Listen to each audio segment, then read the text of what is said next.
জীবনে কখনো কখনো এতটাই অনিশ্চিত হয়ে যায় যে এক মুহূর্তে সব কিছু থমকে যায়। এক মুহূর্তে হাসি, পরের মুহূর্তেই কান্না। আজকের এই ঘটনা আমাদের আবারও সেই কষ্টের সত্যতা মনে করিয়ে দেয়। আজ আনুমানিক সন্ধ্যা 7টা 40 মিনিটের মধ্যে এই ঘটনাটি ঘটেছে এক ট্রাক্টর ও বাসের মুখোমুখি সংঘর্ষের ফলে। ঘটনাটি ঘটেছে আপনার কামারপুর থেকে যে বদনগঞ্জ রোড আছে, পাণ্ডুগ্রামের পর যে ধরমপুর বলে জায়গাটা আছে, ওই জায়গাতে এই সংঘর্ষটা হয়। বা এখানে যেটা জানা যায় যে সংঘর্ষ মুখোমুখি অ্যাক্সিডেন্ট বা ধাক্কার ফলে সঙ্গে সঙ্গে ওখানে একজন স্পট ডেড হয়ে যায়, অর্থাৎ একজন যাত্রী যিনি ছিলেন গাড়িতে সঙ্গে সঙ্গে একজন স্পট ডেড হয়ে যায় যতটুকু খবর পাওয়া যাচ্ছে। এবং ঘটনাটি ঘটেছে, আমরা সরাসরি লাইভ সম্প্রচার করছি, দেখতে পাচ্ছেন। ওখান থেকে দেখতে পাবেন যে আপনার বদনগঞ্জ আরামবাগ যে রুটের গাড়ি আছে সেই রুটের গাড়ি।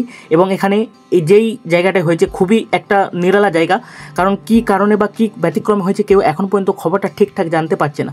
তবে যতটা খবর জানা যাচ্ছে যে বাসের ড্রাইভার অর্থাৎ তিনি কিছুটা কন্ট্রোল ব্যতিক্রম ছিলেন, তার কারণ ট্রেনার যে ডান দিকে বেশি চেপে ছিল, সেই কারণে ট্রাক্টরের সঙ্গে অ্যাক্সিডেন্ট হয়। কিন্তু ট্রাক্টর অ্যাক্সিডেন্ট হওয়ার সাথে সাথে সেই ট্রাক্টর সেখান থেকে পালিয়ে যায় এবং গাড়ির ড্রাইভার অর্থাৎ বাসের ড্রাইভারকেও সেখানে পাওয়া যাচ্ছে না।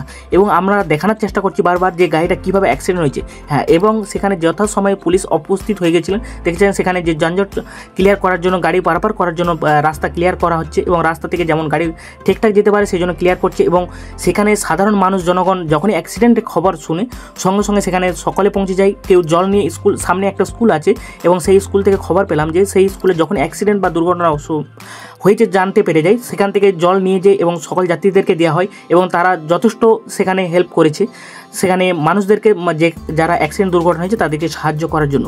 এবং আমরাও চলে গেলাম সেই খবর শোনার সাথে সাথে। দেখেছেন এখানে অ্যাক্সিডেন্টটা হয়েছে, আপনারা স্বাভাবিক দেখতে পাবেন যে কতটা অ্যাক্সিডেন্ট হয়েছে, গাড়িটার কী অবস্থা হয়ে পড়ে আছে এবং লোকাকার হয়ে গেছে।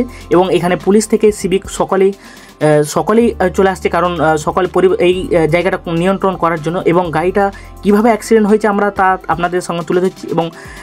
এবং রাস্তা ঠিকঠাক ক্লিয়ার করার জন্য এখানে দড়িও ঠিক বেরিয়েছে, কারণ সকলকে যাওয়াটা সম্ভব নয়, কারণ গাড়িতে যাতায়াত করার ফলে গাড়ির যে রাস্তা যাতায়াতের প্রবলেম হবে, সেই জন্য পুলিশ যারা আছেন তারা নিয়ন্ত্রণে নিয়ে আসার চেষ্টা করছে। এই ঘটনাটি ঘটেছে পাণ্ডুগ্রাম ধরমপুরের কাছাকাছি। দেখতে পাচ্ছেন যে অ্যাক্সিডেন্ট হয়েছে এবং অ্যাক্সিডেন্টের ফলে জামা জুতো সবই কিছু ছিঁড়ে রাস্তার মধ্যে এখনও পড়ে আছে। এবং কাদের অ্যাক্সিডেন্ট হয়েছে এখন পর্যন্ত ঠিকঠাক জানা যায় না, কাদের ফ্যামিলি বা কাদের পরিবার। এই একটি দুর্ঘটনা ভেঙে দিল একটি পরিবার, নীরব করে দিল একটি পাড়া। হয়তো আগামীকাল এই রাস্তা দিয়ে আবারও হাজার মানুষ চলবে, কিন্তু আজ যে প্রাণটা নিভে গেল সেই শূন্যতা কি সহজেই পূরণ হবে?